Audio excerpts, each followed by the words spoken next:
Sama Andri, kita langsung saja ya ke chart ya. Bagaimana pergerakan IHSG ke depannya, terutama minggu depan selama 3 hari kerja. Kita analisanya via investing.com ya, via investing.com. Kita review sebentar bahwa IHSG ini telah mengalami kenaikan dari akhir Oktober kemarin ya, sampai ke Senin minggu lalu, yaitu di minggu ketiga Desember itu telah mengalami kenaikan sebesar 1.100 poin ya, lebih kurang 21,61% ya kalau kita ngelihat tren besarnya. Kemudian mengalami koreksi yang cukup lumayan ya di minggu ketiga. Kita lihat ini low ya. Kita kalau ngelihat ini high-nya itu 6.195 ya, 6.195, kemudian turun hingga low-nya itu mencapai 5.853, walaupun sempat ada kenaikan, nutupnya lebih kurang di 6.008. Ini adalah koreksi yang sangat wajar ya setelah mengalami kenaikan yang cukup panjang. Baiklah, kita langsung saja bagaimana IHSG untuk hari Seninnya. Hari Seninnya kalau kita mau ngelihat, kita breakdown ke 45 menit intraday. Kalau kita ngelihat intraday, IHSG ini ada tanda reversal ya. Ini adalah tanda reversal, kemudian ini ada swing low-nya. Bisa dilihat, ini adalah potensi kenaikannya, lebih kurang di 5.005, lebih kurang ya di 5.050 hingga 5.060. Kemungkinan besarnya itu melanjutkan tren penurunan. Jadi IHSG buat hari Senin itu kemungkinan ada technical rebound sedikit ya, kemudian akan melanjutkan penurunan hingga ini di angka 5.850.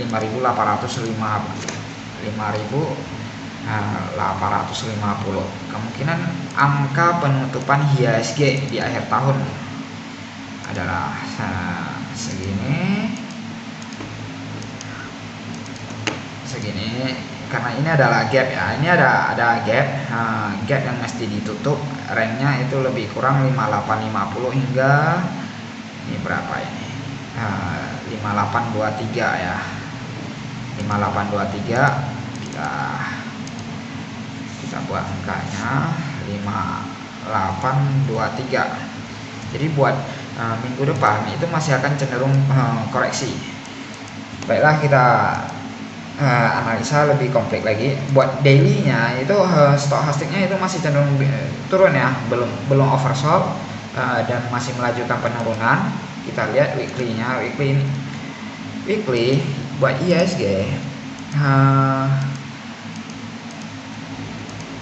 terakhir weekly-nya nggak begitu bagus ya chartnya. Secara weekly untuk 2-3 minggu ke depan potensi koreksinya IHSG kemungkinan begini. Jadi ini adalah target koreksinya, lebih kurang di 5.580 ya buat weekly. 5.580. Ini mungkin akan terjadi di berarti 1, 2, 3, 4, kemungkinan akan terjadi di akhir Januari secara weekly, karena ini adalah chart weekly. Satu candle ini adalah per minggunya. Ini lebih kurang akan terjadi 4-5 minggu ke depan, 5.580 ya. Baiklah, kita langsung saja. Jadi IHSG menjelang penutupan akhir tahun itu cenderung koreksi ya kalau menurut saya. Target koreksinya lebih kurang di mana tadi? Target koreksinya lebih kurang di gap ini ya, di gap, sorry,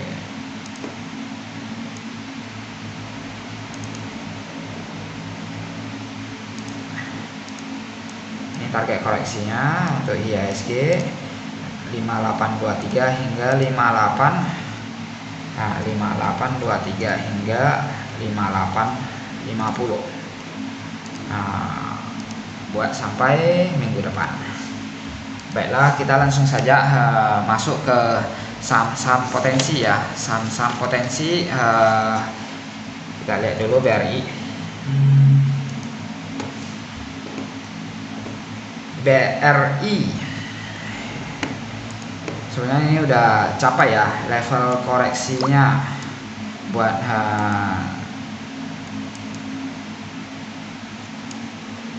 BRI ya. Buat BRI udah capai level koreksinya, lebih kurang di harga 3910 hingga 3960, 3910 hingga 3960.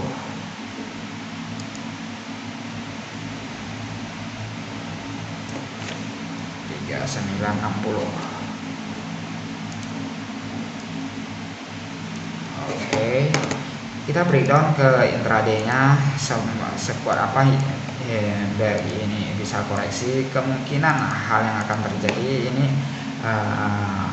BRI ya. BRI kita lihat potensi paling besar kenaikannya untuk hari Senin. Untuk hari Senin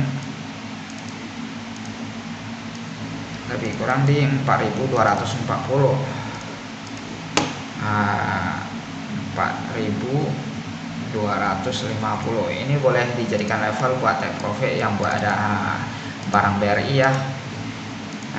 Level yang buat take profit, kita kembali ke daily. Ini dailynya masih ada potensi penurunan ya, walaupun ini ada candle reversal doji, tapi penurunannya ekornya itu terlalu panjang.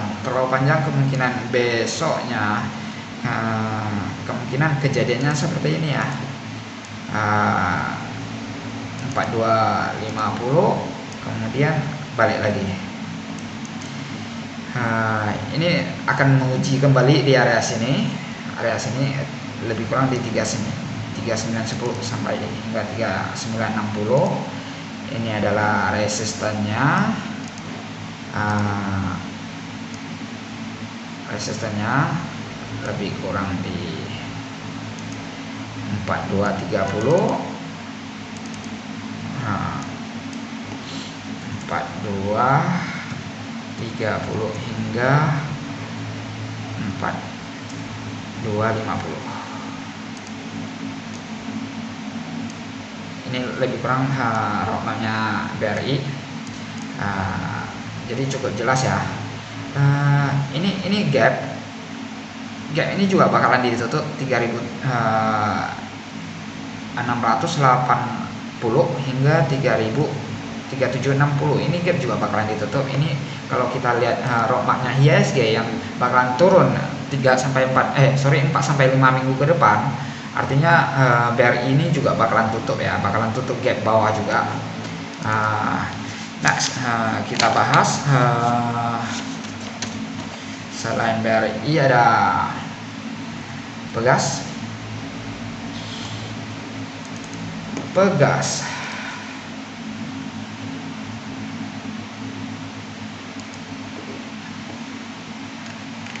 Ya, Pegas juga ini adalah potensi penurunannya ya.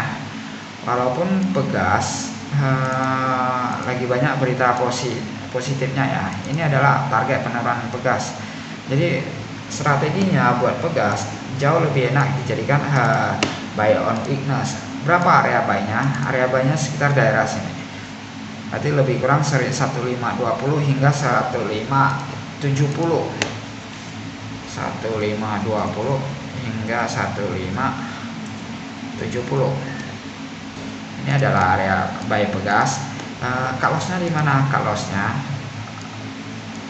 di area swing low terakhir. Ini cut lossnya, kemudian targetnya Pegas itu minimalnya di 1900, high-nya kemarin 1900 Pegas.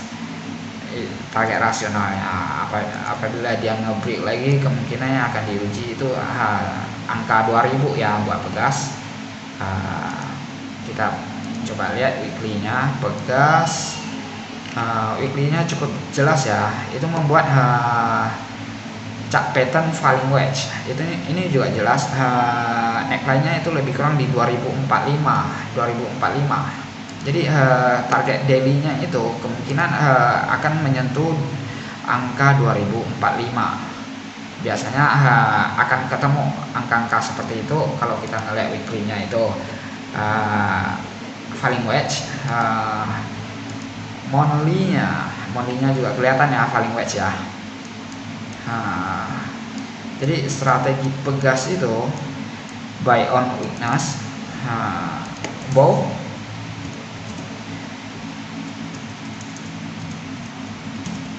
di 1520,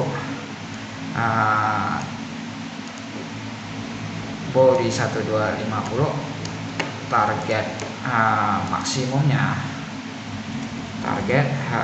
maksimum di 2040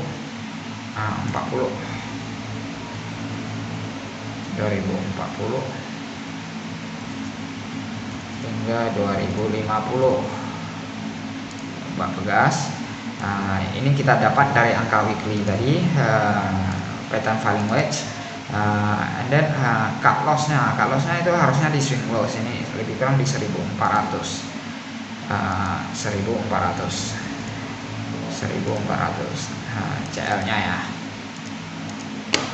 CL. Ini adalah roadmap yang sering saya buat, saya kirim ke grup saya ya. Kemudian ini adalah lebih kurang roadmapnya Pegas, bawahnya udah jelas. Next kita lanjut lagi ke saham Telkom. Bagaimana pergerakan Telkom?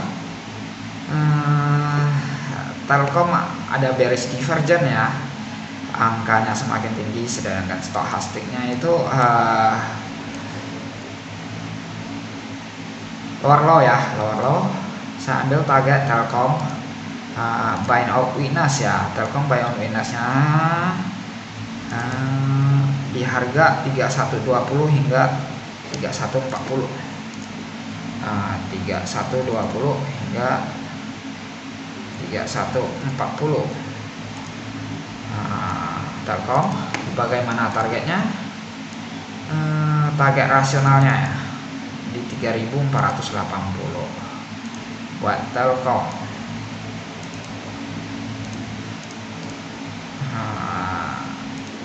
Target minimalnya 3480, 3880. Cut loss-nya di mana? Cut loss-nya jauh lebih enak kita ambil harga di bawah base ya. Ini kelihatan ya, harga di bawah base. Base-nya ini, base-nya terakhir itu cut loss-nya di bawah 3000. CL-nya apabila lebih tembus di bawah 3000 Telkom. Ini angka-angka yang mesti dijaga. Oke, Telkom. Nextnya kita bahas saham LC. Belakangan kita tahu ya bahwa saham CPO itu cenderung naik, harganya CPO cenderung naik. Kalau kita ngelihat trend daily-nya itu masih bullish-nya luar biasa. Kemarin udah sentuh lagi buy-nya ya, area buy-nya kembali menyentuh dan stochastiknya itu kembali ke atas. Kita coba lihat weekly-nya. Weekly-nya masih kuat. Ini jelas ya, ini adalah descending broadening wedge pattern.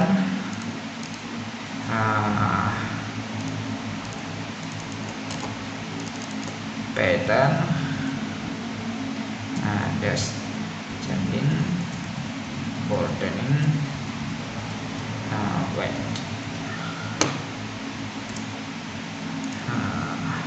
Ini bisa dicari Wikipedia. Kalau tembus targetnya L-shape itu lebih kurang di harga 1890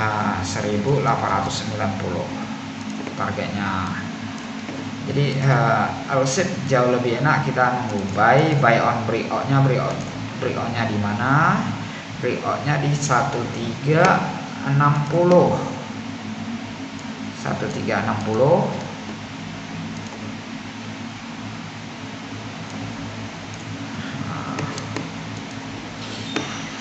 Breakoutnya di 1360.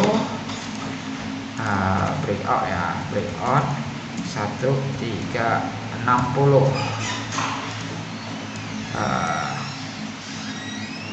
Setelah itu ya, kalau berhasil LC breakout 1360, dia akan bagus menuju ke 1890. Ini akan kita update lagi setelah breakout nanti. Kita akan update ya, update di grup kita yaitu CJ Group. Kemudian ini saham keempat, saham kelima ini kita cari INTP. Kalau kita lihat INTP adalah saham sektor semen ya, mix industri yang belum recovery dibandingkan saham-saham satu sektornya. Kita lihat kayak semen Gresi, semen Batu Raja, kemudian ada SMCB, itu semua udah pada recovery ya. Karena itu kita pilih semen Indosemen INTP.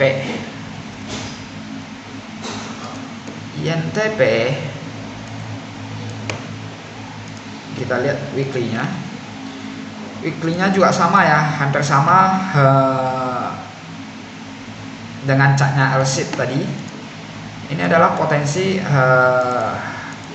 saham INTP. Ini adalah descending broadening wedge. Oke. Buat INTP ini cukup menarik untuk weekly-nya. Target INTP kalau recovery itu lebih kurang ada di 21.000 plus ya. Ini masih cukup menarik. 21.000. Kita buat plus saja, enggak itu udah bonus. 21.000 romannya INTP. INTP kalau break ya, break darah base ini dia akan melanjutkan kenaikan untuk membentuk pattern ya. Ini kelihatan banget, ini channel yang bakalan terbentuk. Jadi kalau kita breakdown ke daily,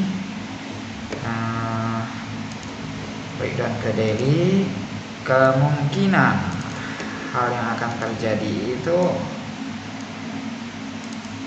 akan kembali lagi menguji di angka 13.200, 13.000, 185, 175, 13.200.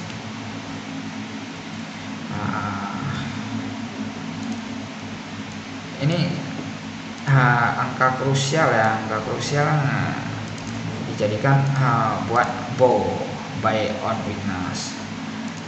Targetnya sudah jelas, targetnya itu kalau secara weekly 4-5 minggu ke depan itu 21.000 bakalan tercapai, udah kelihatan banget.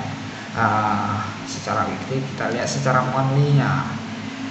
Monthly-nya stochastik juga mendukung ya, artinya masih bisa melanjutkan kenaikan. Kita tarik target rasionalnya di mana ya. Ini adalah target rasionalnya. Ini adalah base yang perlu dicapai ya. Ini cukup kuat 17.340. Jadi kesimpulannya untuk INTP bisa dijadikan buy on weakness ya, dengan TP1 TP1 di 17.130, max TP ya, maksimum TP itu 21.000, lebih kurang gambaran INTP ya. Cut lossnya kita untuk menjaga resiko ya, kita di 11.300.